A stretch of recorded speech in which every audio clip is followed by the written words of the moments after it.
Hold your head high. This is the result of your persistence. You earned every part of it. Let's take a journey through this diagram. This is the arachidonic acid cascade. It is a single pathway that explains inflammation, pain, fever, blood clotting, and asthma all at once. At the very top, we start with membrane phospholipids. Inside the cell membrane, arachidonic acid is already stored, embedded as part of these phospholipids. When inflammation or cellular stress occurs, phospholipase A2 is activated. This enzyme cuts arachidonic acid out of the membrane. This is a key point. Arachidonic acid is not newly synthesized. It is released from the membrane.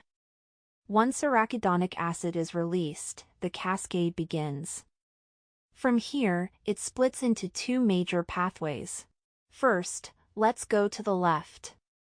This is the cyclooxygenase pathway, also known as the COX pathway. In this pathway, arachidonic acid is converted into endoperoxides, which then give rise to several powerful mediators. Prostacyclin, PGI₂, causes vasodilation and inhibits platelet aggregation. It protects against thrombosis. Prostaglandins E and F are responsible for pain, fever, inflammation, and uterine contraction. Thromboxane A2 does the opposite of prostacyclin. It causes vasoconstriction and promotes platelet aggregation.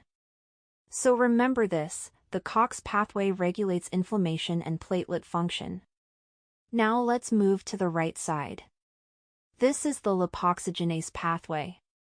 Here, arachidonic acid is converted through a hydroperoxide intermediate into leukotrienes.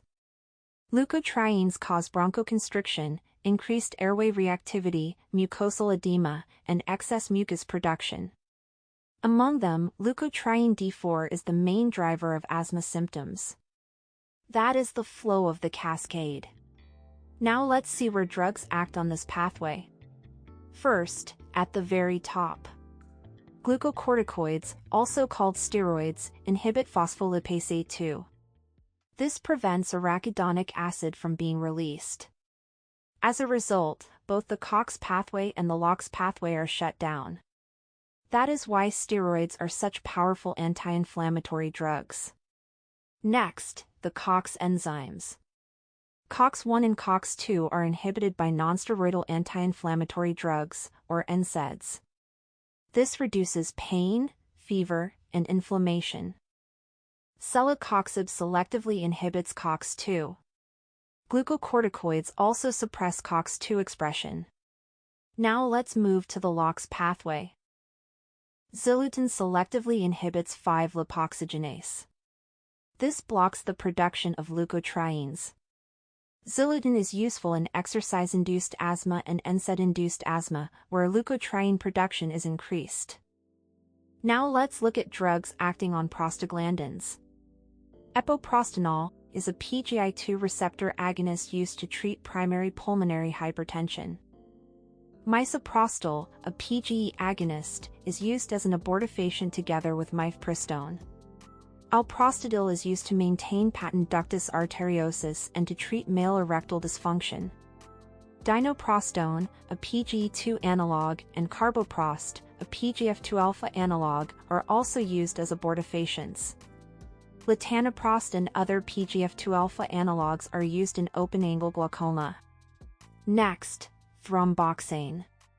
There are no drugs that directly block thromboxane receptors. However, aspirin irreversibly inhibits COX and platelets, thereby blocking TXA₂ synthesis. If you're still watching, you've earned this. This is where leukotriene receptors finally make sense. Montelukast and Zafirlukast block leukotriene receptors.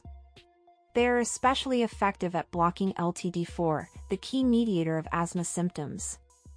Remember this difference: Zileuton blocks leukotriene production. Montelukast blocks leukotriene action.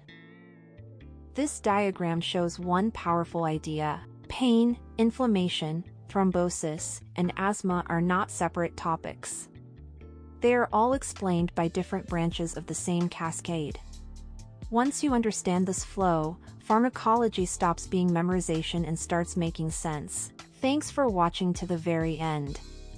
Pharmacology is challenging, but every step you take counts, and I'll be right here with you. For quick, powerful reviews, this is the only channel. Don't forget to subscribe.